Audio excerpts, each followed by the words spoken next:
I have a problem with a lot of movies, and I might seem like I'm a contrarian and kind of a dick or whatever. I'm very judgmental, but I'm telling you, I'll say it right now. If your movie, whoever you are, is not having any of that special sauce, like literally not even this whole film, but just like the prenatal scene and maybe the ending of this film, if you're not kind of bouncing into that level, like tapping into it even, just get out of here. Get the fuck out. Get the fuck out of here. Motherfucking goddamn orange peel beef.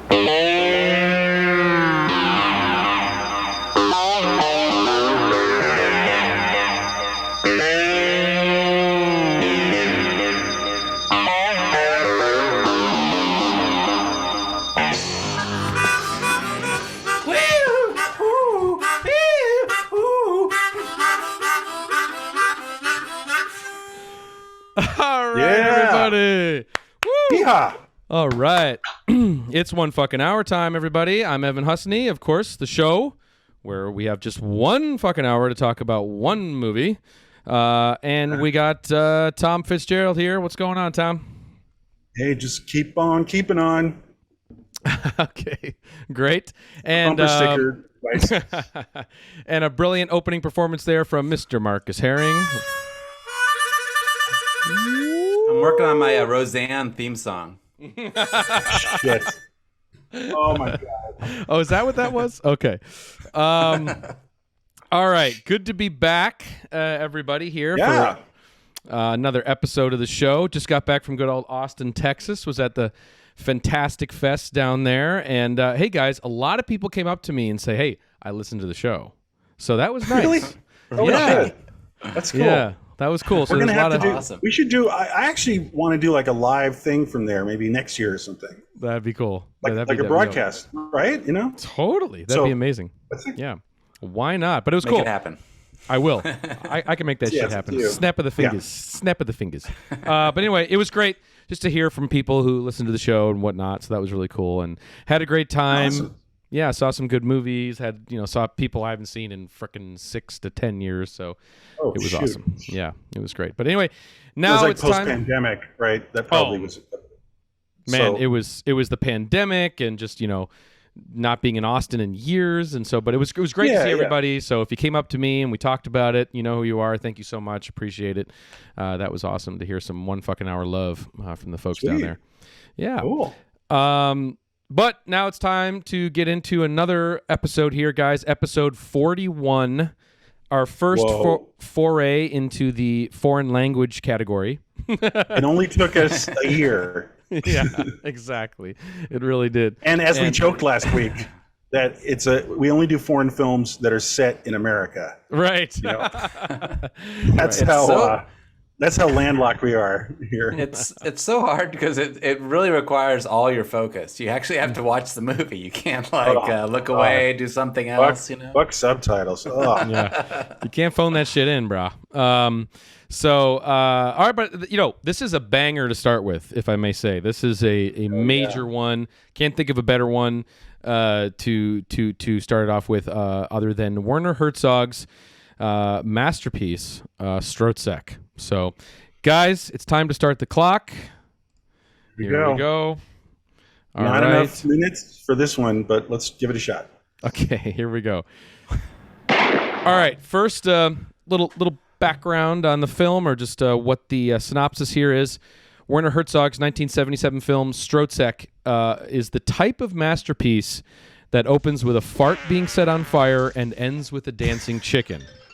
Okay, it's also a film that plays really in 2 acts. Okay, the first act, of course, tells the semi-autobiographical story of Bruno S, a brilliant non-actor we'll be discussing at length on this episode, of course, and he plays a mentally impaired street musician released from prison who meets a down-on-her-luck prostitute named Ava, only to have his life made impossible by abuse from her angry-ass pimps. The second act plays out in rural Wisconsin, where Bruno and Ava flee with their landlord / neighbor Scheitz. Their hopes for a free and prosperous life slowly disintegrate as the new world reveals itself to be just about as miserable, if not worse, as the old one. So that is the film. And Tom, I'm going to toss it off to you here right off the top, because we were mentioning this before we started recording, that, this film, Stroszek, kind of does fit. It's very distinct among his filmography at this time, and where he is in the late 70s. So you want to talk a little bit about that? Well, yeah, just I remember I was late to seeing this one. Like, I saw all the others over the years, and then I got around to it like maybe less than 10 years ago.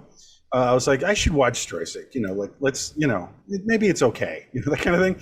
Wow. I didn't know, but because the others had such, huge reputations, and of course his work with Klaus Kinski and Fitzcarraldo, Aguirre, but then even the other period pieces, Heart of Glass, and just and of course Nosferatu. Like, what I mean is, unlike all those films, Stroszek is some rare things. It's set contemporary. It's contemporarily set.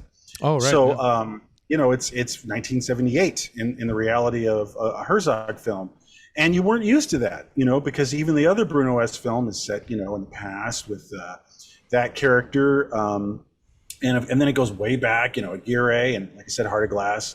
And, so it's I guess what I'm saying is it really distinguishes itself, and it actually relates more closely to his documentary shorts that he had been making more and more through the 70s. Because, obviously those are contemporary settings as well. And so that struck me immediately. And then, of course, the America, which is incredibly 1978, like incredibly contemporary, Hostess cupcakes and, football on the TV. It's like and this is by a man who, like, a year or two before, was making these huge films about glass making in medieval Germany, and with like foggy hillsides. And I mean, I love all that stuff too. I'm just saying that cutting through all that is this small film. And I think it's one of those kind of classic small films by big guys. I can't, for some reason, but like After Hours maybe is a little bit like that, Scorsese and then he makes like a little thing. And so that really took to me. And also, like its charms inside of his, first decade of filmmaking. And then also it is very documentary-like. And just to cite an example, I might be wrong, but I don't think so, that the woman who plays Ava, I think she's the only professional actor in the film. Yeah. Everyone from Bruno down to like the hunters who talk to the crazy old man on the side of the road. I don't think that those guys even knew that they were in a film. Which made me think of, Marcus, you'll like this. It makes me think of how in the Eastbound and Down commentary, they talk about how the little kids of Stevie, the actors who play Stevie, like they were saying, I don't think they knew they were on a show. I think they were just wandering around and misbehaving in a supermarket, and they didn't notice the cameras. So anyway, I'm just saying that I'm pretty sure that those hunters in that one scene where they talk to the old man on the side of the road, I don't think they know what the hell's going on, and they probably never heard of this film and just died not knowing that they're like being seen at Cannes, So anyway, what I'm saying is there's that great documentary element. Of course, it's a constructed narrative film, but especially in America, just to have that kind of raw energy is very exciting, because it's an infusion of his documentary predilections into his command of feature film, and it's just it's exhilarating. I was blown away when I saw it for the first time. I didn't know what to expect. Yeah, totally. Just wasn't used to that. Look, it's unique from him back then. Oh yeah, no, 100%. And just one thing before I throw it over to you, Marcus, too, is like you mentioned the documentary stuff. You're saying like, yeah, Herzog has these period pieces, these epics, around this time in the 70s, but also he's making in between those a lot of these bizarre, grounded, very singular short documentaries that he's kind of interspersing through that. And he also made a film called How Much Wood Would a Woodchuck Chuck, in 1976, which I highly recommend, which I do believe the auctioneer in the end of Stroszek is actually featured from that documentary and also into this. He's like the champion auctioneer in Woodchuck, that doc. Exactly. He's featured in Stroszek. Yeah. Yeah, so just saying that this is kind of a melding of his doc work into his narrative work, which is super fascinating. But anyway, Marcus, we got to talk about Bruno S. because obviously he's the breakout star of this movie in many ways, but obviously a fascinating backstory with the man. So take it away. Oh yeah, like in fact, it dovetails right into the documentary thing, which is like I totally agree. It's one of the things that makes this movie so great, and it's also always a through line for like so many of the films that we love here on this podcast is that they have a documentary element. Like almost all of our favorite ones, do. So, but yeah, this one actually has a connection to the world of docs directly. That there was, what from my understanding is that the way that Herzog discovered Bruno S, the actor, I can't remember how to pronounce his last name, was that there was a documentary from 1970 that was actually a documentary on him. It's about an hour and 20 minutes long, and it's like it documents him as a street musician. You can totally see how Herzog just fell enraptured with this human being and needed to have in the film. We have a lot of like it follows him around. You see him street performing. You see him making a lot of intense eye contact with the camera. It's sort of an experimental doc that has the documentary itself is really worth seeing. Bruno der Schwarze. It's really worth seeing. It's got elements that feel like sometimes like Antonioni, or sometimes it might feel like there's a certain shot that felt like a 2010s like a music video to me almost. Like it looked like a very hip look.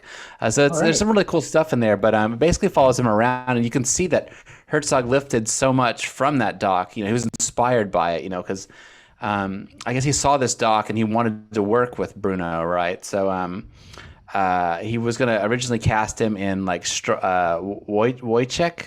Oh gosh, I went Right. Yep. And this gets us to the title, doesn't it, of the film we're doing, then? Yeah, exactly. You know what I mean? Right. Yeah. Right. He was going to cast him in it, right? But then for one reason or another, it didn't work out. So he put Kinski in instead, right? But then he felt bad about it. So he wrote this film for Bruno. It was inspired by him and lifted so many things from his life that you see him play out in this documentary, that he's a street musician. We see him play we see him do the accordion thing in that documentary. We see some shots of just the Berlin cityscape and stuff. There's a lot of, you can see the direct inspiration for it, and just things about his character, about how he's like, you know, he was abandoned by his mother, and like, you know, he was in correctional institutions and stuff, and basically had that, you could, this character that felt like he couldn't like enjoy life, you know, or he found, there wasn't a lot of joy that he found in life, but he was still like, found some happiness, you know, with music and stuff. So anyway, it's a very interesting documentary. I see that. One quick thing on Bruno, just researching him before the pod tonight. Bruno Schleinstein, I think is his name. Right. This is crazy. I don't know if you guys heard this, but obviously you hear, you know, the film is semi-autobiographical. You know, his background sounds super harsh. He was born in 1932. Some accounts say his mother was a prostitute and had beaten him so badly when he was 3 years old that he became temporarily deaf. And this led to his placement in a mental hospital. I don't know if you guys have ever read this, but where he was the subject of Nazi experiments on mentally disabled children. Oh, I didn't. God damn. I think they get into that a little bit in the doc. So that was like, holy shit. And I guess at one point he had survived an experimental brain operation authorized, you know, during those experiments. And then he was institutionalized from the age 3 to 26. And so he spent 23 years in and out of these institutions, jails, homeless shelters. And when he was on his own, you know, living on the street, he would break into cars for a warm place to sleep. So, you know, this guy has, you know, lived some harsh ass life, you know, and Herzog can probably see that. You know, he's got that keen eye, especially for, you know, not only just documentary films, but also taking things from real life and applying them into more of a narrative sense, which is what makes him. I wanted to talk about filmmaker. that a little more, actually. Sure, go for it. Yeah, go for it. Well, just the it's funny you should mention that, because the thing that really struck me, because I happen to also listen to the commentary by Herzog, and I'm trying to find the right word, and you said keen eye, that might be the best one, but I was thinking like he has this great acuity, which might not be the right word, but he had this acuity, keen eye, and he does this all the time. If you listen to the commentary, it's what I love about Herzog so much, is he would go, I saw this man. I saw this Bruno. I must work with him. I went to this place. I was there 10 years ago in North Carolina. I needed to go back there. I needed to film that. I heard this song once down a hallway, and I needed to have it in a film. And he's just like, not only does he retain the stimula, media, people, places, right? But then he makes sure to follow through and have it synthesized into his work. And it's not just that dogged work to follow through on applying things that resonate with him. It's how things resonate with him. You know, he seems like a person who's very open, and the world is just happening in front of him. And a lot of stuff I can just imagine is just gray, like a whole room full of people is just gray, and then Bruno's Technicolor. You know what I mean? That's what I'm getting at. And I love that. You know? Yeah, he has a keen eye for kind of finding the poetry in the eccentricities and peculiarities, you know, in everyday life. You know, it's like he finds of any given thing, you know, of any given thing, right? Yeah, he's got such a good taste and palate for that, and then he's able to not only identify it, but then he's able to also make it palpable for like an audience, you know, and so where we can see it and be like, and use it for its best, you know, like that incredible song, you know, from 1903. I have to use that with this particular image of the trailer home, you know, and it's like, anyway, that's really on exhibit, I guess. And again, there's so much, I love this film. It's very powerful to me. I think part of what's going on is that with the period pieces, he had certain restrictions as far as applying weirdness that he's experiencing as a human being. Like, he couldn't go, that is an incredible image. I'm looking at this dancing chicken in the roadside of North Carolina, and all I was doing was taking a piss. He could not apply that to medieval German glassmakers. You know what I'm saying? Right. So that's something about this film that really works for me, or this weird 1903 country song. You know? What's also really heady about that, too, is even with the period pieces, with like something like Aguirre, Wrath of God, he does make that movie as if it's a documentary made in the 1600s, though, which is like what's so crazy and trippy about that. That's the thing, But just like in this case, not to bog down, as we can move on, but just like the material things that make up the lives we live within the 20th and then now the 21st century, he's able to play with them, you know, and do what he does with everything else and all the other films that are period pieces and whatnot. Vampires in the 19th century. Right. So just a thought when we're talking about like him, something about Bruno just like went bing for him, you know? Yeah, Marcus, were you going to say something? He was right. Totally. Oh yeah, I was just gonna. I mean, just while Tom was talking, I was just thinking about all the Herzog films and you know, this has been said before, I'm sure, but like, you know, he's got like a distinct point of view that comes through in his films, but then he's got like, I feel like he has the most diverse catalog of any, you know, filmmaker almost. It feels like it's all, you know, from it's just all over the place, from Grizzly Man and Stroszek and Aguirre, and then like the, you know, even Dwarf started small. Like, it's just all over the place. There's not like you know, I don't know. I just feel like with someone like Scorsese or something, you can kind of like you can pin the world as like much smaller, but for Herzog, it feels like it's like for sure. Even though it's about the human experience, it's just like he could make a film about anything, you know, and like well, and it feels and that, more broad than any other filmmaker, and they're successful at it. Oh, sorry. Yeah. And I was just going to say, I also think that he's very unique in a lot of ways, in that, you know, the way he approaches documentary is very similar to how he approaches narrative film. I mean, he's not like making journalism with his documentaries. You know, he's what I was just thinking about. Yeah, he's approaching all films that he makes the same way as an artist. As an artist, and he's really, you know, there to craft a story. Even if they're real people, he's going to use them like you would an actor. He's going to use them and like manipulate that to create like the world that he wants, even if it's a doc. If he's shooting documentary footage of like oil refineries burning in the Middle East, he's picking music. You know, he started that with Fata Morgana. Actually, is a deep cut early on. It's like 1970, that's actually it's so cool. But that's somewhat related to Stroszek in a sense, because it's a contemporary setting and it's a documentary sort of, you know. But can I just bring up one thing, just in keeping with what we're talking about like the punch in the gut when he applies documentary. The documentary technique, for lack of a better term.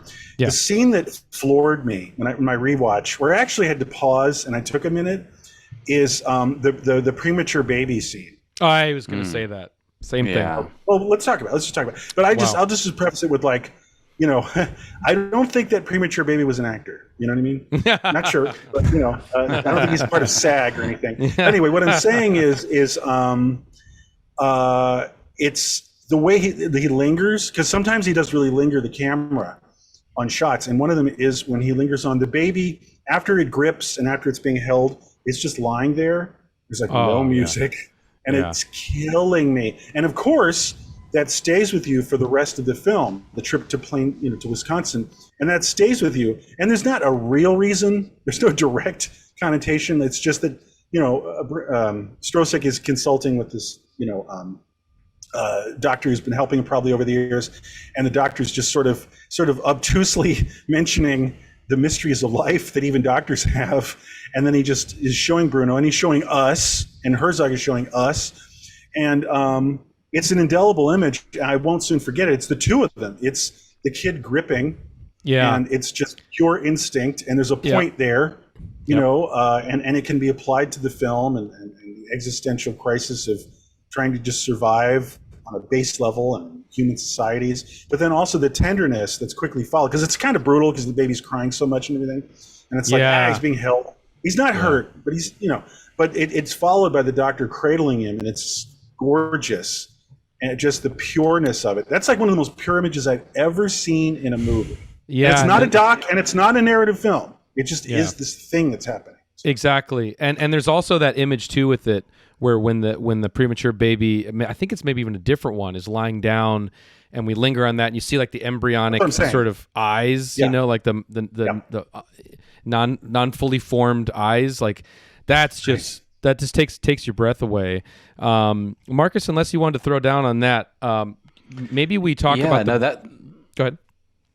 Oh, just that scene's really moving, and you know, as a parent, I was getting like, you know, it was making me setting off my genes or whatever, and I was feeling it. One of my reads on it was that, like, you know, that it's like Stroszek, you know, it's the doctor says like that crying baby could become chancellor someday, you know, and that there's like some sort of intrinsic value in people that we don't know, you know, and we see that a lot in the beginning, set up with Stroszek, that he's the outside world sees him as like sort of a failure and a buffoon, you know, and he's a drunk, you know, but we see that he's a skilled musician. We see like that he's got an internal world that is like of value. Sure. But the outside world sees him as like basically just like a tramp, like trash, you know. So, and he's full of feeling. And you know, too. Yeah. Oh, definitely. Yes, just this raw he's got raw emotion, but he's just pent up inside, right? Mm-hmm. And then, you know, but we see that like the you know, it gets contrasted with like the American dream, that you could become chancellor someday, that you could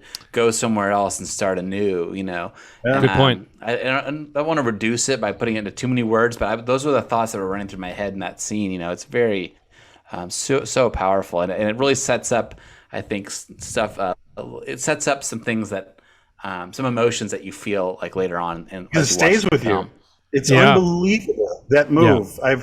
It's bold, and you know, I have a problem with a lot of movies, and I might seem like I'm a contrarian and kind of a dick or whatever.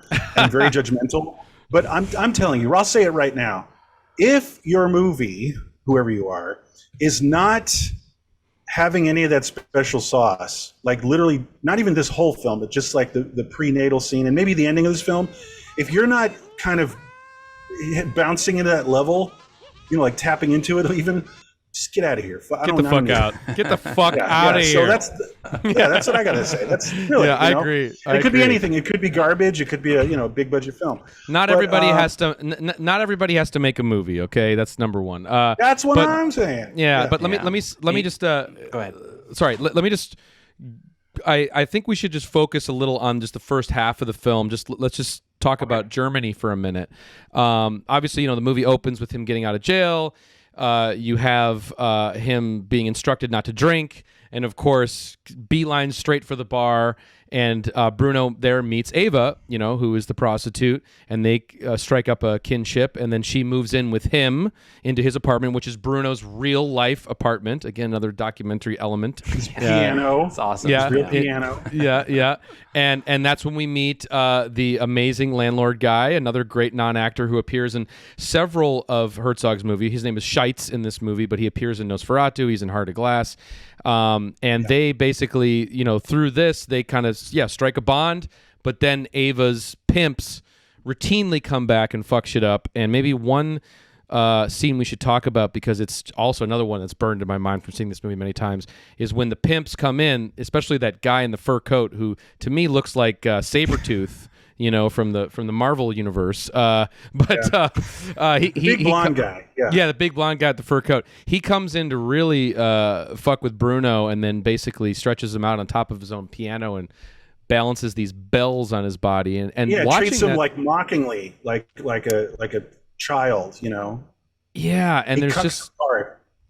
Yeah, exactly. And there's just like watching his performance in that scene is very disturbing because his reaction is entirely authentic, to being bullied and harassed. Bruno's, yeah. Like, it's not quite terror or horror. It's resolution. Yeah, it's not terror. It's not like horror. It's like he just kind of succumbs and knows. You know what it is? I think it's this. I think it's, here we go again. Exactly. Like some guy's punching me in the stomach and like what do you want me to do now? Like his body, he doesn't have agency over his body again. And he knows this. He knows this routine. He's like, this is when some guy comes out of nowhere and starts abusing me, and like, I guess we're gonna do this. Now you're putting me on the piano, and he's resolved to it. It's not his first rodeo. It's almost unwatchable because it's obviously Bruno's experience. He seems resolved to so much in life, like we see that over and over again. So that's a great way to do it. You just see it visually manifest.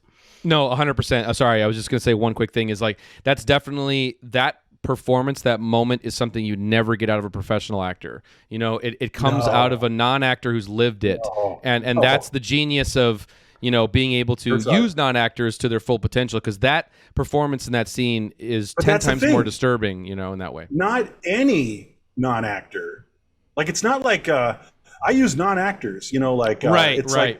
It's like Bruno. He would simply stated, there would be no Stroszek if there was no Bruno S. Of course, it has to be the person who's lived it. The person who's lived it. So that's all I want to say. And I just think he has from a filmmaking point of view, watching that scene and just like imagining how they could have blocked it out and staged it and made it, made it like watchable and not just like a complete mess. It's genius. They're both. It really does speak to the genius of. Well, yeah. Yeah. Because the bully guy is just kind of a violent bully. He went to jail like a couple years later for beating somebody near to death, and he'd get into a fender bender and he'd beat someone into a coma. The guy, big blonde guy, and he was totally drunk. Right. They had drank a whole bottle of whatever and a half when they came into his apartment. So they're not acting. Right. Yeah. She's like a boxer or something, right? Yeah. He was a boxer in real life. Yeah. A little trivia about that guy. So for when the people at home are watching this, what they're he was in Scorpions, right? in 1978, he's in Scorpions. Sorry, you're very close. All right. No, he was in Ghostbusters 2. What? As Vigo the Carpathian. Yeah. Holy shit! Wait a minute. Look it up. Maybe I made it up. Maybe it's true. What do you mean? Is it on IMDb? Is it a thing? That's where I saw it on IMDb. Yeah. Oh my god! I gotta quit. I'm out. That's fucking insane. Wow. Blonde thug guy is in G2. Wow. That is holy insane. shit. Let's get back. So can we go to America? Because we're just the clock. Yeah. I know. Yeah, we should go to America. No, I'm just saying the clock. Yeah. Sure. You go to New York for a second. That's fine. Yeah, that's right. Yeah, it's amazing. So let's transition to America, because obviously with the harassment that Bruno's facing, and Scheitz, the landlord, kind of has a plot that he wants to travel to Wisconsin, and they're going to come along with, and that's kind of this beautiful journey that we go on where Bruno, Ava, and Scheitz kind of travel through to America through New York, and then they eventually like get to Wisconsin. Oddballs. going to Yes. the New World. Can I just, here's an observation I had, Sure. is Europeans in general, but very much so Germans, have a very fantastical obsession with not just America, but like the West, the rural America. And I kept thinking of Heino. You guys know Heino, right? The weird Of course. singer who has the big glasses. I'm Heino. And like he mostly is doing country music, which is like sort of country. It's called Schlager. And so it just reminds me that there's this huge appreciation of kitsch, American ruralness. Americana. And Americana. There's a poster of Bonanza in Stroszek. Did you guys see that? Oh, I didn't see that. And, Where's that? I think his prison cell, I'm trying to remember, on the right side is, and I don't think they put it there. It's like someone who lives in that spot where they filmed the prison, where the guy lights his fart. There's a Bonanza poster. So what I'm saying is that these three people probably grew up with this intense, maybe more than any other European country, this intense romanticization of America. Yeah. Of like Hank Williams and cowboys, you know, you know what I mean? This is I love great. that. So they have this no realistic idea of it. This is a great segue, just real quick, before we fully transition to the America parts in the film.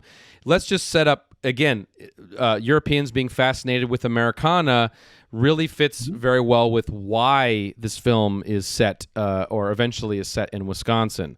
Let's just set that up, because it's super interesting. So, obviously, Herzog picked Wisconsin, and more specifically Plainfield, Wisconsin, because of his fascination with serial killer Ed Gein. He had a bizarre fascination with him, and when he heard about Plainfield, he just had to shoot a movie there. Similar to what you were saying, Tom, before. It's like those Herzog urges, you know, of like, okay, well, we got to shoot a film there. But around that time, you know, his contemporary Errol Morris, you know, they have a long storied friendship and collaborations and, you know, mutual appreciation over the decades. Eating shoes. Yes, right, exactly. Eating each other's shoes. Yeah, exactly. Right. So sometime in the mid-'70s, when they decided to meet in Plainfield, you know, where they shot Stroszek, all the Wisconsin scenes, and they had a mutual sort of fixation about, you know, with Ed Gein, and they wanted to rendezvous at the Plainfield Cemetery under the cloak of night, where they would dig up Ed Gein's mother once and for all to settle if you know, the sort of debate of, you know, had Ed Gein in fact dug up, you know, his own mother. Yeah, they're saying and first of all, just in case no one knows, Ed Gein, huge notorious 50s killer in Wisconsin, and inspired Psycho and Texas Chainsaw Massacre. And he would dig up corpses and grotesquely arrange them. Like he had an armchair, that kind of thing, with like people's corpses' arms on his chair. You know, it's like what? Yeah, skulls everywhere. He'd drink out of skulls and everything. And the debate, which is nuts. It's hard to imagine this is really happening.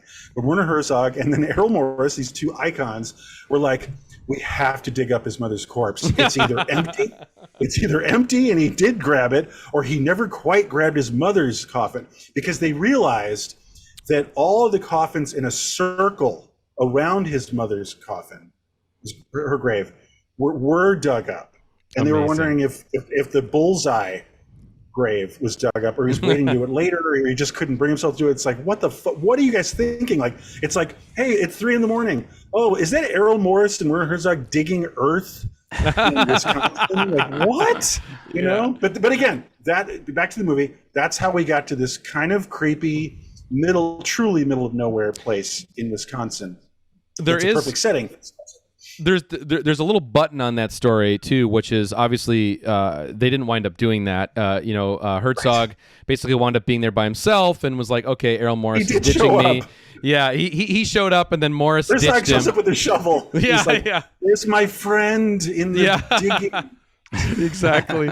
And then what happened? I don't know if you know this, but what happened after that, when he's like, okay, Morris isn't showing up, I'm not doing it alone, because, you know, people have guns in this town and who knows what'll happen.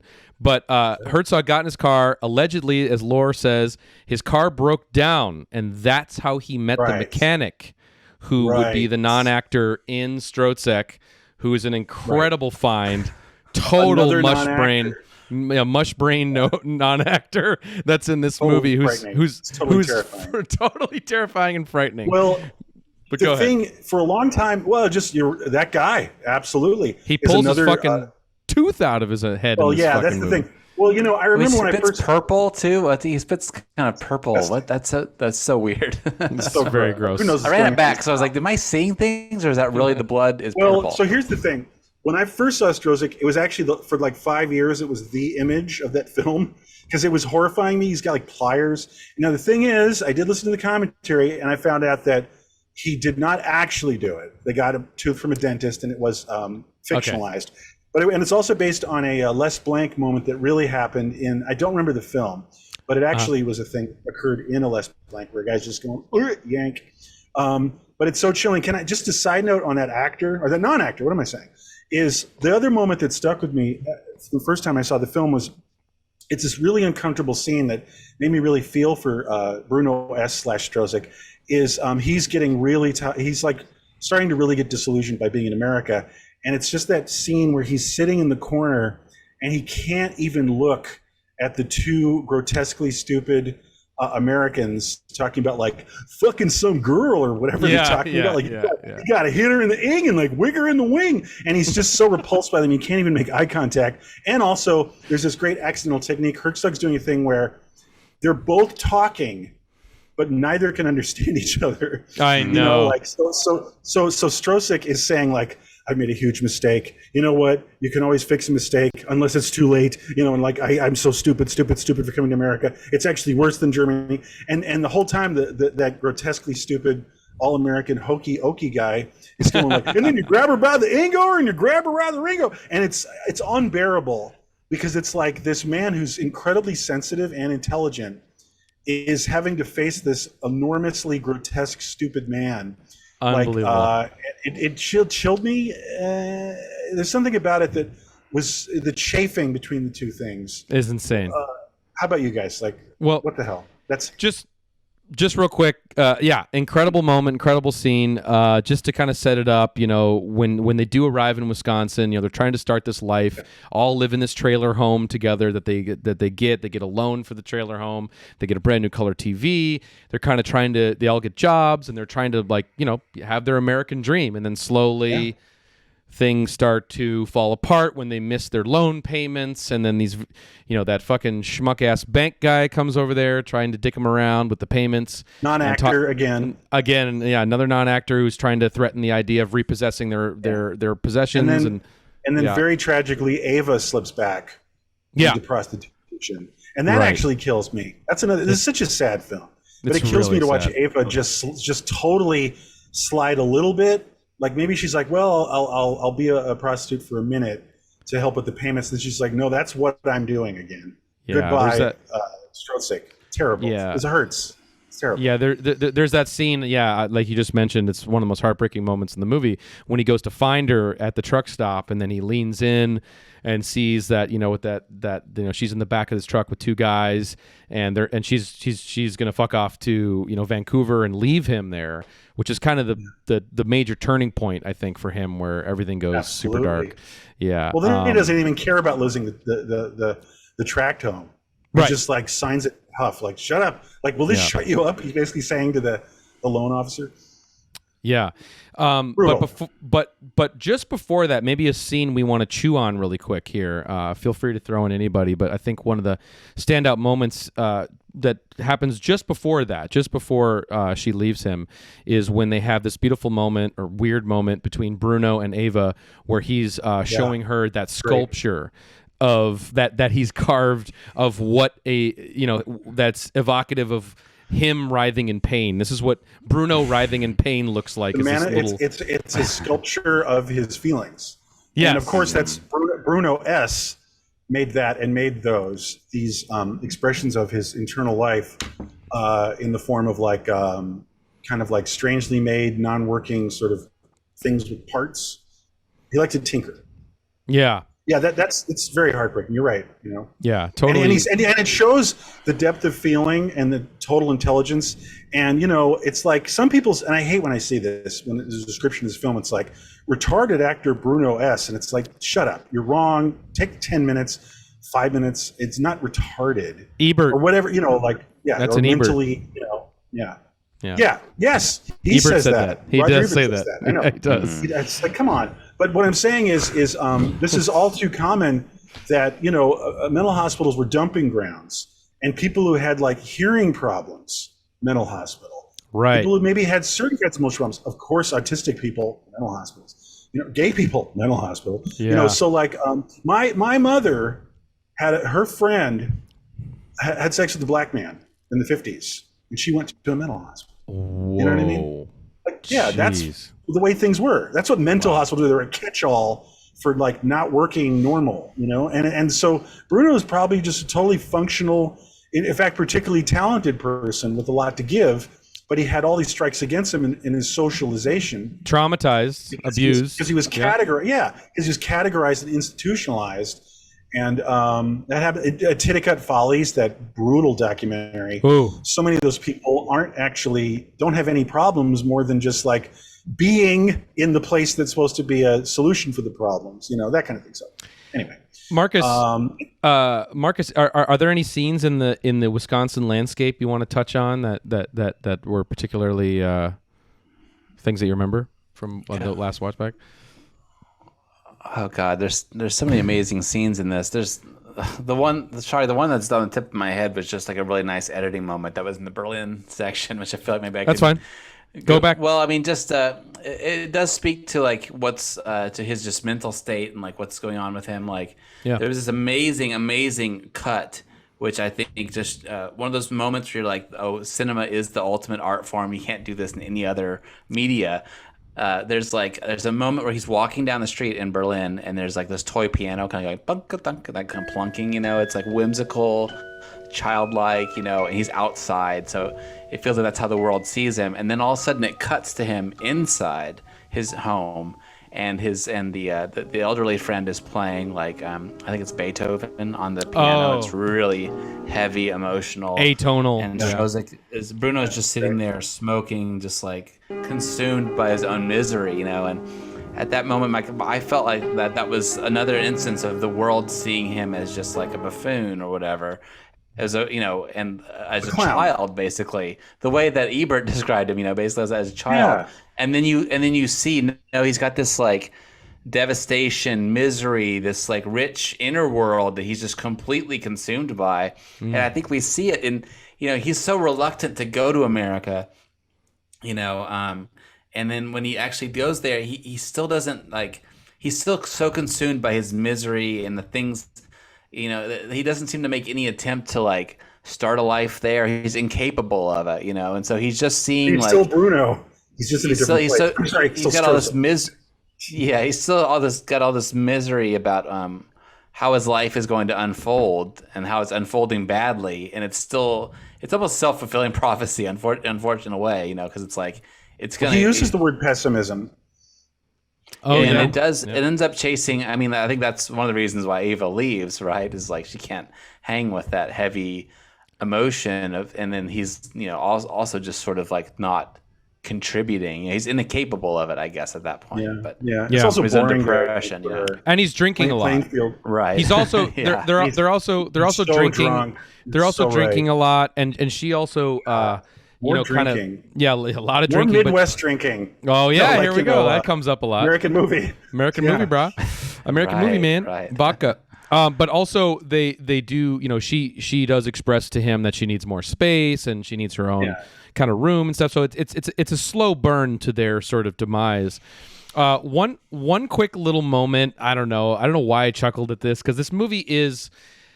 It has, because we're looking at interesting, weird people for this whole ride here. It has the capability of putting a smile on your face, as it does also being incredibly horrifying at the same time. It's crushing too. Yeah, it is. It's crushing, but there's also a lot of humor to find in this. And one moment, it's not like a belly laugh moment, but it puts a smile on my face. Is in the Wisconsin half of the film, when they're all out with the fucking wacko dude from the auto mechanic guy, when they're out doing the metal they're like doing the metal detecting stuff, and you're just the animal magnetism readings. The animal magnetism readings, and you're just looking at these 4 or 5 people like, what? Look at this fucking gang of bozos. What the Crazy fuck are they doing? Yeah, what the fuck are they doing, and where are they doing it, and why? It's kind of like in One Flew Over the Cuckoo's Nest when they go fishing. Oh, please, can we do that movie at some point soon? Sure. Oh, sure. Yeah. Top five. I love all the humor in it, and my memory of this movie was that it was just soul crushingly depressing. I don't think I've seen it since like 2004 or something. I remember the video store. I rented it from back then. Yeah, in me Minneapolis. too. But Discount video. But it was like some sort of like communist looking video. I forget what it's called, but it was in the Wedge. That's where I lived. Oh, wow. Okay. Go on. Like Red Star or something. Anyway, but they so I rented it from there. But they anyway, I just remember when you guys were talking about wanting to do this film, I was like kind of not in the mood because I didn't want to be so depressed, But Right. I was refreshingly watching it this time. I was refreshed by, I guess, just my maturity of being able to like appreciate the humor that's in it now. And it feels like you really, I don't know, for me, like a movie really needs that. It really needs like, if it's going to be really traumatic and hard to watch, it's going to need that like humor to offset it. It's that The levity. Dionysian mixed with the Apollonian or whatever. I forget. It's like a Nietzsche type thing where it's like you need the lightness to balance out all the horror and stuff. And I feel like there's so many filmmakers that just don't get that. Like, No. looking at Even you when like they Requiem try. for a Dream or something. Is there anything funny in that movie? stop. It's just like Maybe another future but movie like- we'll do. Yeah, we're looking at you, Requiem for a Dream. we might dunk on you someday. So what's up? Well, let's Anyway, if I can, if you're finished, let's kind of make our way to the ending of this movie. Obviously, it's yeah. legendary. I want want to spend 20 minutes on it. I know, that's why I want to get there, God, because yeah. it's really Let's do kind it, of yeah. really one of the best in all of movies. But just to kind of pick it up where we left off. So Ava leaves Bruno, and then Bruno slips into even darker sort of depression. The bank schmuck is coming over to repossess the house, and of course that's where the auctioneer guy we talked about earlier auctions off their home and all their possessions. Sold. Yep. And then that sort of is the catalyst for Bruno and Scheitz to try attempt to rob a bank, but of course because it's Side note, Yep. it's official. One fucking hour loves bank robbery. movie. I know. Yes, I I know. thought the same This is like- thing. This is like the third I thought Unexpected the same bank thing. robberies. I was like, straight time MMA and this Stroszek. I was thinking, it's like, is bank heist the ultimate movie trope? It's like, when in doubt, I know. bank heist. It works, man. Three It different movies. fucking works. But of course, But this is the most pathetic. it's And I'm the most- quoting Herzog. Herzog is like, I think he says in the commentary, he's like, is this not the most absurdly comical bank robbery you've ever seen? Yeah, it you is. have to put it in you have to put it in quotations, like bank heist. Yeah. That's They don't even rob the bank. that's exactly what I was going to say, is that like, but this is totally in the Herzog's world here, where the fucking bank is closed, and It's then a of comedy course scene, basically. it's a comedy scene, yeah. And so And then they go directly next door and they Stick get up the barber. $32 from a barber. Yeah. Like, oh my God, guys. That is and fucking. and he plays it for comedy because like the old man is the one holding this enormous gun. And it's like, it looks like he can barely lift it up. He looks like a little bird or like an old lady. And he's like holding this gun. He's just so not intimidating. That's I know. comic. That's That's comic. like some The golden Herzog age. comic. That's like some golden age comedy, like some Fatty Arbuckle shit. Like it's, Yeah, Oh it's- yeah, and Yeah. it gets cartoonish in that moment too. Yeah. From here on, the movie kind of drifts into some like surrealism in a way. And the Yeah, yeah. the cops rush in and grab the old man. They're like, "You're arrested for bank robbery," and they immediately put him in the car and drive away, which is like literally like a Keystone Cops kind of like it's very not- broad. and then not obviously arresting Bruno. They Not just his totally, partner who's holding Yeah. a big turkey. Yeah, You know? yeah. Yeah, it's very German. It's very German comedy. You know what I mean? It's like very deadpan, dark comedy. It's but it is brilliant. comedy. It's brilliant And writing. and it's delivered very straight, flat, and dry. Yeah. And side note, Tom loves his sans serif movies, and I won't get into it, but it's like Texas Chainsaw became a sans serif film, horror film. Excuse me. This is very sans serif, like the way a book cover in the mid '70s, especially in Europe, would have just very sans serif text and no kind of even hints of like 19th century frilliness. It's so dry. Yeah. So and it's just a testament to him, and also just the general German new wave tone. It doesn't have any '60s elements. Do you know what I'm trying to say, guys? Man, Like there's no '60s kind of like mod or like groovy, even like a Godard way. there's I no know. grooviness in it. There's, you know what I mean? It's not trying to be cool. It really is not trying to be cool. Yeah, exactly. You know, and a lot of the films in other places in Europe at that time are trying to be. And I have to say that Exactly. it's nothing like Holy Mountain or something. No, the like German new wave, man, is fucking killer. Like, you know, the Fassbender shit, the Alice of the Cities. the classic Vendors period, the Herzog stuff we talked about. It's all amazing stuff. But so anyway, they fucking totally botched this heist, and they get the $32 from a bar. $32 cross the street. Yep. So here's the thing. Here's like go to the bank, close. Just where do we go next? Next door, the next building next to the closed bank.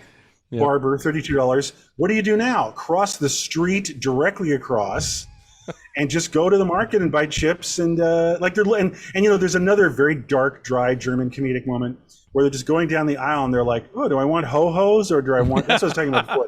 Oh, do I want like Hostess or like maybe a bag of chips? And it's like they're taking their time. It's so demented. It reminds me of something, I can't think of it. Some people can. It's I don't know if it's influential, but it's just. It's pretty bonehead. It's pretty like it is kind of Midwestern bonehead too at the same time. But absolutely. So anyway, they take away Scheitz. They arrest him. Bruno's fine. He runs into this truck with a turkey. Just keeps driving, and then he heads to North Carolina, this mountain town where then we get to this blissful, amazing, jaw-dropping. Dude. One of the great endings of all time. And 10 out of 10. Hyperbole. 10 out of 10 moment here where it basically kicks off with Bruno putting his truck into gear and letting it just circle and circle and circle. Circle the parking lot, which soon causes the engine to set on fire. Yeah. So the car is burning in an empty parking lot. There's a Native American dressed up in like kitschy, you know, Native American garb because it's a tourist trap.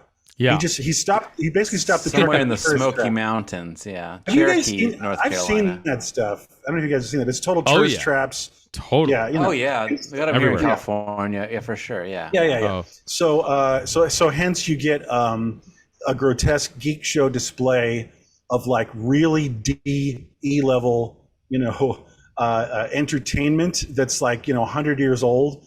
Where it's like, see the dancing chicken, see the duck play the drums, you know. See the rabbit in the fire truck. Yeah. It's all who's my favorite. And it's like, you know, hand-painted signs, and it's all noisy and idiotic.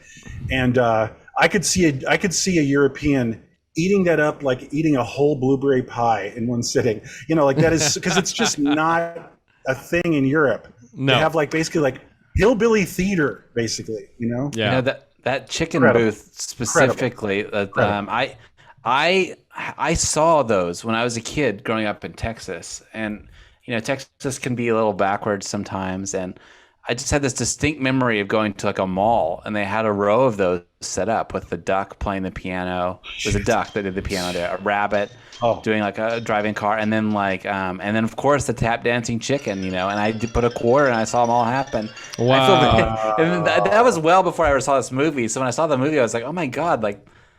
You know, that someone else saw that. You know, it's not just this weird. A German guy saw that. Like, there's still like some tic-tac-toe chickens around. You know, it's still a thing. I think a little bit like there's some tic-tac-toe playing chickens. I think they around, do computation. I think there's like horses actually also sometimes count. Like a booth. I'm talking about like a booth where you. No, I know, but they also have a sideshow where a horse does like, "What's 4 + 4, Sally?" You know, and it stomps. Right. I was just going to throw down the vending machine. Yeah, I was going to throw down, which I didn't know this either, but I was, you know, chatting with Raimi right before we were doing the show tonight, and she said that her parents, when they first dated, there was actually an arcade in Chinatown that had a tap dancing chicken. So you could have seen that shit in New York, yeah. Yeah, up until a few years ago, because there's a video on EXP that we play that's like the story of the guy who rescued the chicken. It's one of the videos that's played on EXP TV. Yeah, and it's like, and it was only like in the mid 2000s or something that he actually this animal rights guy went in there and convinced the guy that ran the arcade to hand him over the chicken. Oh, so there it is. He could take it to a farm. Yeah. There you go. Yeah. There you go. Yeah. So anyway, this ending. Well, there's another element to it. Which is adding to this surrealism, where Bruno takes full advantage of, as he goes through the amusement area, it winds up where you go to a some kind of ski lift type thing, or at least a place to go up to the top of the mountain, not necessarily skiing. And he goes up there, and I was observing that, we were saying his car is circling the parking lot, and then if he were to just stay all day on that tram or whatever that goes up, the lift that goes up to the top of the mountain and then back down, he would just be going in this mechanical circle, and his car's going in a circle, and the chicken is doing a repetitive movement in a circle of like in a circle. It just never it's like it hears this tone and it just starts moving again. Like, I'm the chicken doing and the the thing. police officer notes that too. And the music keeps repeating.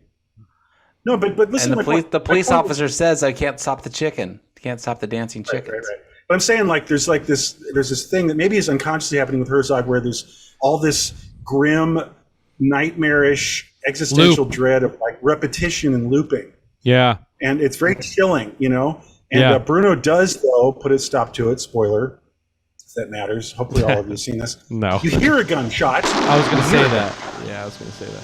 So yeah. So well, go ahead. Well, that was what I was going to ask about. Was that because that adds a. Are you an optimist or a pessimist? Well, yeah, that's a whole nother layer of the story where I know. What do you think? It's like, well, I'll explain it to the crew here listening. Is as he's circling the chairlift, you hear what appears to be a gunshot, but then that's what also cuts back to the car on fire, and so there are times where I've watched it where I've thought that was linked to that was linked to the car exploding, car blowing up. But I think there's that odd tension though of like, oh my God, is he going to kill himself? Is he just fire the gun? Yeah.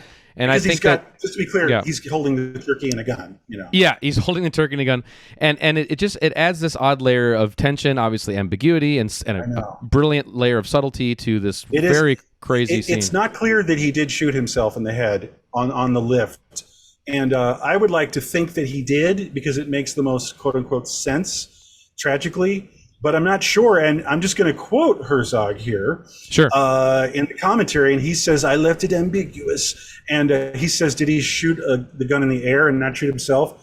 Because it's not explicit, but it sure feels like it makes sense that he would just end it all right there because he's really in bad shape, Yeah. And he's just at the car that he's letting spin out of control in a loop, and seeing that chicken dancing in an endless loop of repetition. He wanted to stop because he'll stop the repetition for himself if he stops his life, So I think he shoots himself. And they're just prisoners, and these animals are prisoners, and it's they're like trapped in a loop. Yeah, perfect, like trapped, hopeless. And we're gonna put a quarter in you, and you're just gonna keep dancing until the time runs out. Movement. It's the duck hitting the drum. Yeah. It's the bells going off or whatever for the rabbit in the. The fire engine, Bless you. I just sneezed. That's radio. We're running out. Yeah. That gun's pretty long. Sorry, am I interrupting you? The gun's pretty long. Was he able to shoot himself? I was thinking about Kurt Cobain. I was like, I don't know. That gun is a little long to be able to shoot yourself with. True, that is a good point. That's a good point. We can't. I don't know. And Evan, do you have something to mention about that scene? There's one detail we have to talk about that scene. Okay, unless you've got. Go. We have 5 minutes. Yeah, we got 5 minutes. Go, man. Oh, I just want to say that we have to mention the song, which is incredible. It's called "Old Lost John" by Sonny Terry, who is a blind, harmonica player. Mm-hmm. And I got to mention too, it's such an amazing song, and Herzog knows it. Obviously, he uses it twice there in the film. It ends right, and the film ends with that music too. But then he also uses it in the Bad Lieutenant, Port of Call, New Orleans, in that amazing scene where Nicolas Cage is like, "Shoot him again," and they're like, "What?" It's like his soul's still dancing, and then we hear that song again. Anyway, it's like I don't know what's going on there because it's Herzog. Probably just put it in there to scramble people's brains or some sort of some sort of poetic unity. But there's that song again. There's the infinite dancing, the dancing soul, the chicken that's trapped in the cage. There's some sort of connection. Yeah. I don't know. Might be worth watching that film just for that one scene. But maybe just for that one. That's the only scene I have seen. I haven't heard good things about it. No, I'll get around to it. It's pretty fun. It's fun. pretty fun. It's so weird. I mean, yeah, it's It fun. ain't. It definitely ain't no Abel Ferrara Bad Lieutenant for me, in my opinion. I'm a big fan of the OG. No, Or but- David Herzog, yeah. Yeah. No, but there's a weird. Just its existence is so unusual and fun, But the fact that song is in both of them is so weird. We're talking about the ending, Mm-hmm. and I realized years later that the first time I saw the ending was, of course, in 24-Hour Party People. Yeah. Not very good, like early 2000s or whatever, film about Manchester and all that shit, because I was half watching it, and I heard that song, Marcus, and I went, what's going on? This movie sounds interesting all of a sudden. And I look over and I see a dancing chicken. And then I see a guy who hung himself, and I'm like, what?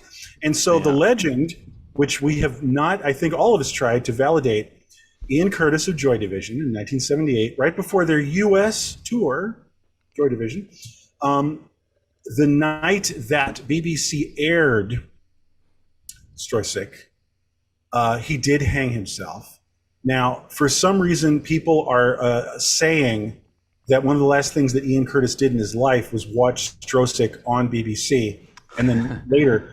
But there might be confirmation, like I'm saying, like in a biography of him. I haven't looked into it that hard. Yeah, no, it's in the movie Control too. They show it in that movie too, and and then there's always been this thing like he listened to Iggy Pop the Idiot and watched Stroszek and then killed himself. But we were always wondering like, okay, so I could see the record probably still spinning on the turntable, but how did they know that he killed himself after watching Stroszek? They were like, okay, it was, the TV was on, it was on channel 4, or no, it's probably just 2 or whatever. I don't know. Maybe the TV's on, it's on BBC One or whatever. Yeah, they only have 3 channels, right? Like in the so it's BBC 1, 2, or 3. Yeah.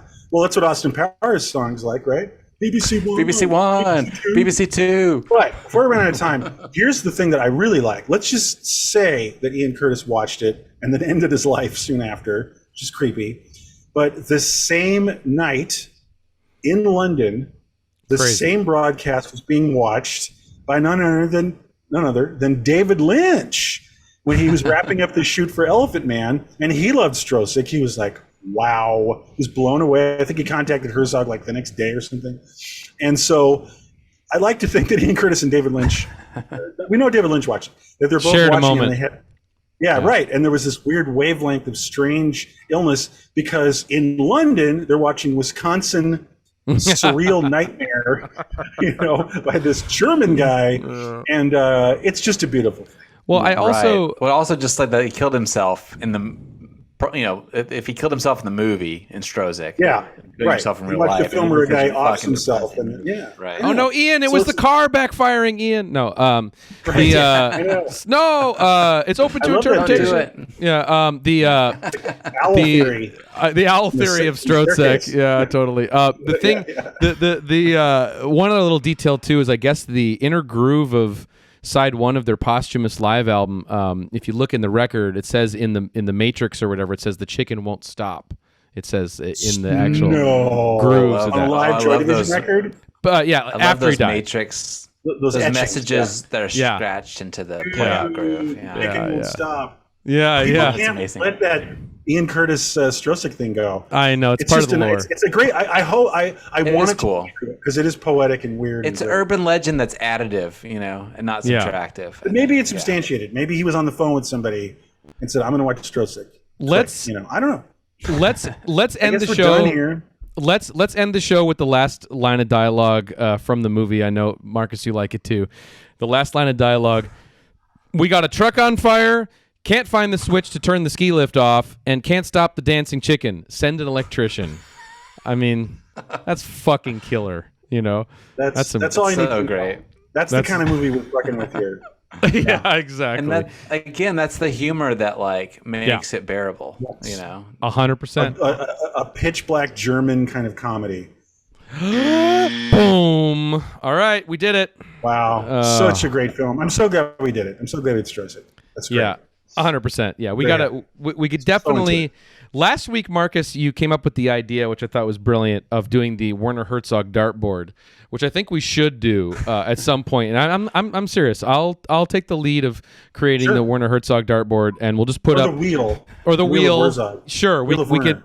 we can do the Wheel of Werner or the dartboard and just whatever it is, randomization of 15 to 20 of his movies, and we'll just fucking do it because he's definitely and worth we'd go it. to town with any of them, you know. Yeah, That's Like 100%. God's Angry Man, you know. I love God's Angry Man. Oh my God. I wanted to rewatch that. I mean, Heart of Glass fucked me up a lot when I was younger. So great because it's the fucking Popol Vuh soundtrack on the Heart of Glass is out of control. I need to see that on the big screen. I never saw it on the big screen. That's such a big screen seeming movie. It really is. Popol Vuh and Fitzcarraldo is off the chain nuts too. You know? And then there's Aguirre. Hello. Aguirre. Like the first 20 minutes of Aguirre.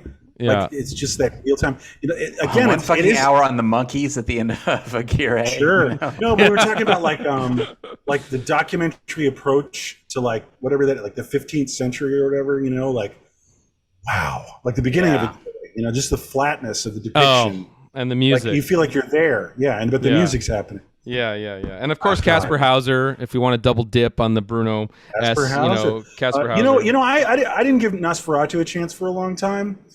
But when I did Stroszek, I was on a bender, a Herzog bender. Yeah. And, you know, Nosferatu is pretty fucking great, too. It is. You know? And the way it ends with all those rats, like, whoa. Yeah, it's like, dope. what am I looking at, you know? And fucking Even Dwarf Started Small is also fucking pretty. What the hell is that? And Fata Morgana. Fata Morgana is really something. That's like heavy, cosmic. You know what that is? That's a Prague movie. It is. That's so like is Heart of Glass. Heart of Glass is Prague too. Yeah. He made Prague movies. He made Prague films. It's so crazy too. I feel like he's had a really good. It's like a second act to his career, which doesn't feel like a second act. It's just like making movies when he's older, and people still flock to them and appreciate them in a way that like few people have. I guess Scorsese. There's a few others, but there's not. Well, he has a cult of personality too. Right, but he keeps getting his like notoriety keeps growing. It feels like because I think like sort of like a meme almost. That's what I'm saying. A cult of personality, like I think he's on Family Guy. Like there's an impression of him, like he's at that level of like a Family Guy. Well, hey, I don't mean to flex or anything, but I definitely. One of the more just high moments of my own life, was when, we had distributed the Act of Killing documentary when I worked with, Draft House, almost 10 years ago now, which is hard to believe. But when we released that movie, that was executive produced by, by Werner, and, had a chance to, on a few occasions sort of work with him and talk to him, and man, just an incredible dude, fascinating. In terms of and just one anecdote, we can end it here and talk about next month.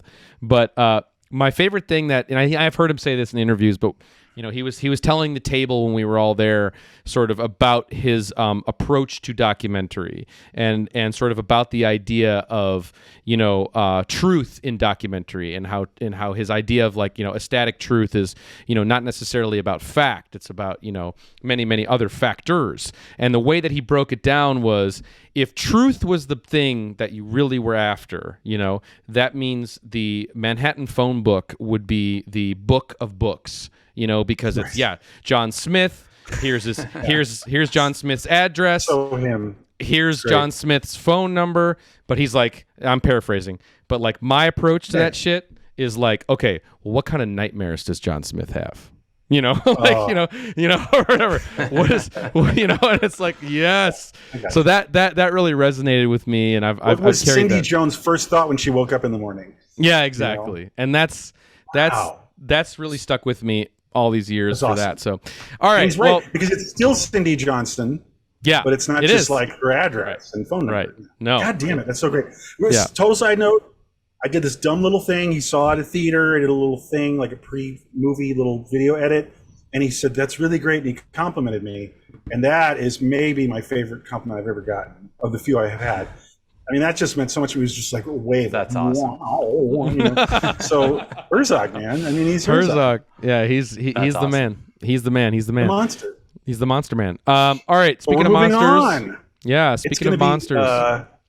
It's going to be Fucktober. It is. It is. So we're doing a first new thing here. We're going to try it out here on One Fucking Hour. Sometimes it takes us one fucking hour to figure out what movie we're going to do for the next week.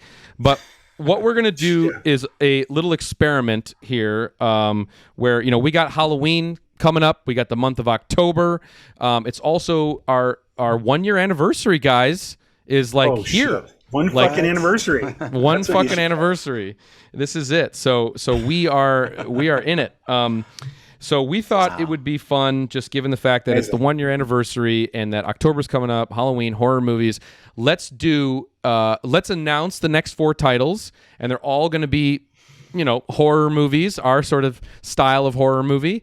And we're going to announce the films that we're going to do for the next 4 weeks, so you guys can follow along, get a little more lead time into what they'll be, so you can pre-watch and follow along. So that's kind of the concept here. So let's go. I'm going to bring up the goddamn calendar here so we can actually announce the dates. Obviously, subject to change unless any of our lives get in the way. But the first week of October, we're going to get, which I guess, guys, is next week. We're going to start it off with, I'm very excited about this, and this is topical, Tom, and you should talk about it. But our first October film we're going to do is 1 fucking hour on George A. Romero's Martin.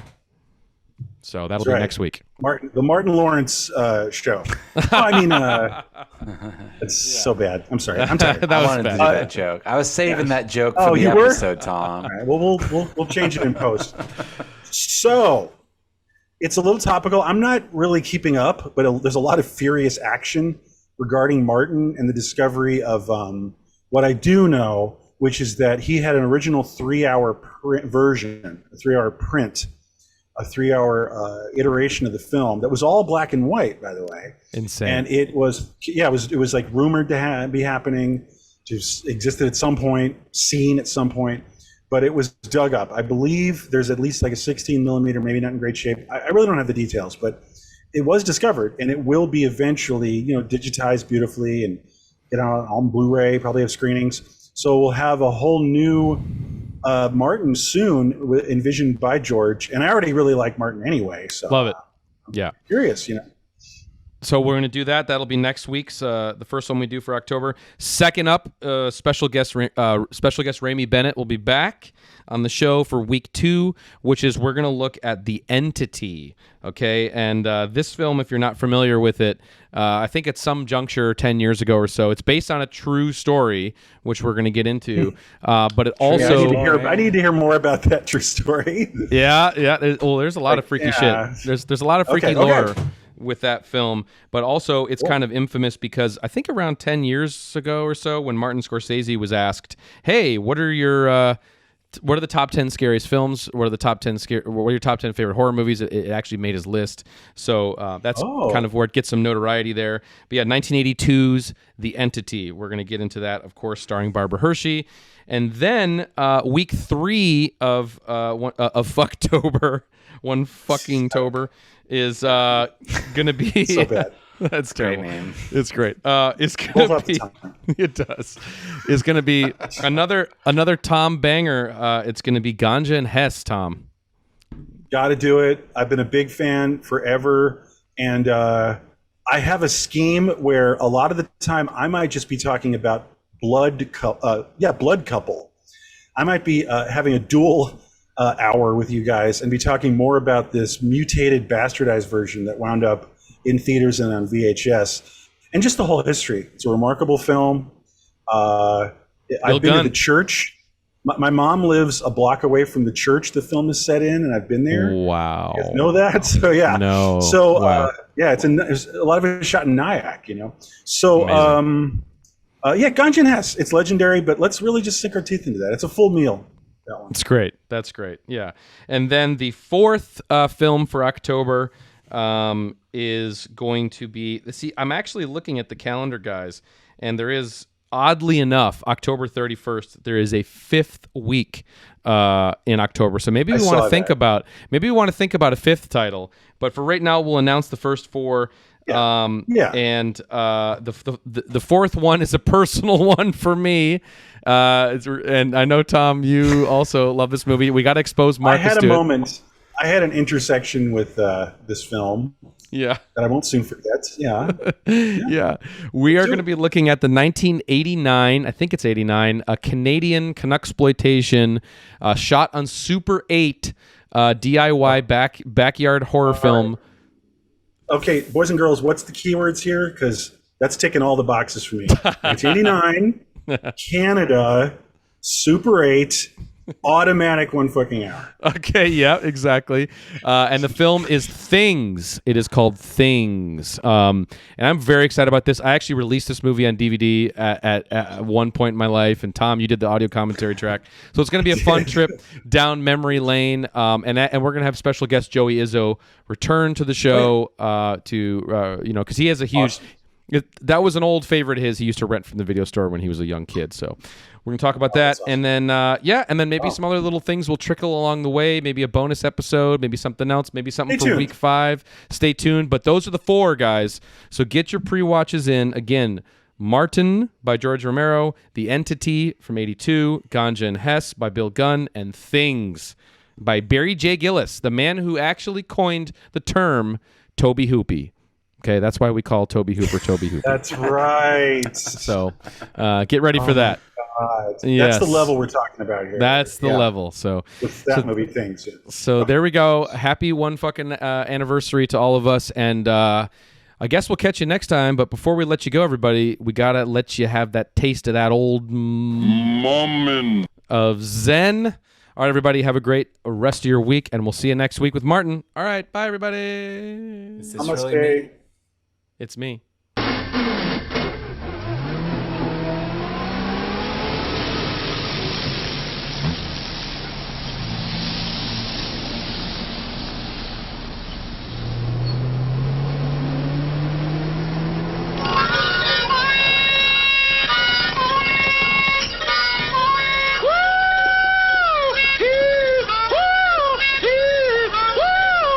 Motherfucking goddamn orange peel beef.